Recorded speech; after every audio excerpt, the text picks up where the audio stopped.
Hey Cody, I'm glad that you asked the question because I haven't really gotten to talk about my patron much, or how I kind of came across the way to find my patron.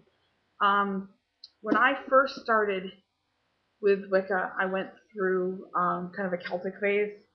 But once I kind of really looked into the Celtic phase, I didn't like the idea that their elemental balance conflicted with my beliefs.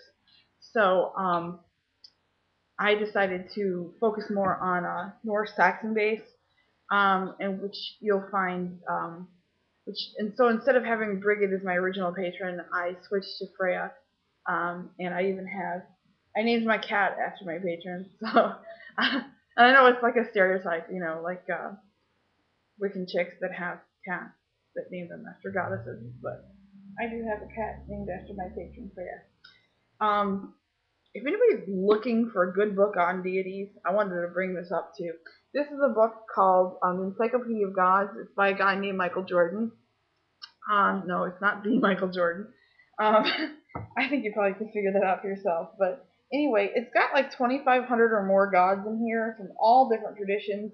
They're in the back like that, and I just wanted to read the passage that they had on Freya, so that you can understand her and understand the kind of knowledge that you can find in this book.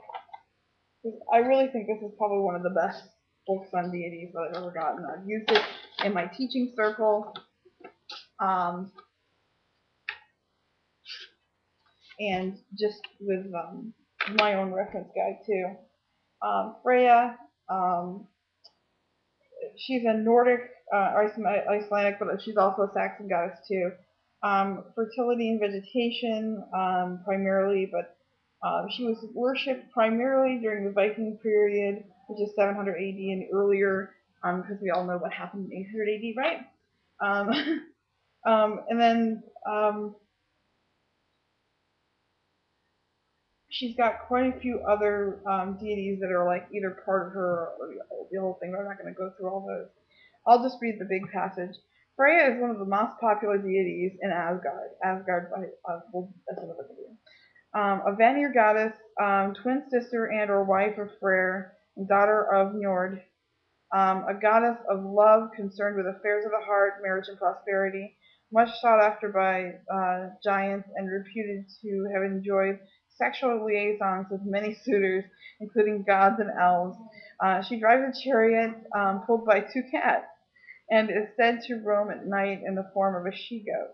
She also rides upon a boar with golden bristles, the Hildiswyn, closely associated with death.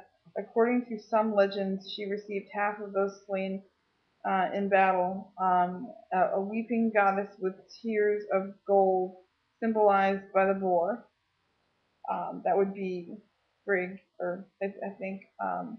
She wears a necklace with a ritual significance. The Pardon my Norse dramatic pronunciation. Um, the Brisingamen, said to be able to take the shape of a falcon and fly great distances, associated with a form of witchcraft, seer, involving a seeress and divination, which divination is what I specialize in. So basically, she's kind of a all matter feminine power goddess. But I connect with her quite a bit for quite a few reasons: marriage and prosperity, divination, witchcraft, all that good stuff. So she is my patron. I work with her quite frequently. Um, and my view on patrons is you don't have to have the same patron your entire life. Some people do, and some people will change their patrons depending on what phase of their life that they're in. If you aren't married, then and you're not looking to get married, then you're not going to seek after a patron that's marriage bound. But if your priorities change, then you might change your patron as well. We as humans are always changing. So, anywho, thank you so much, Cody, for posting this video. I'm gonna stop it before it gets too long.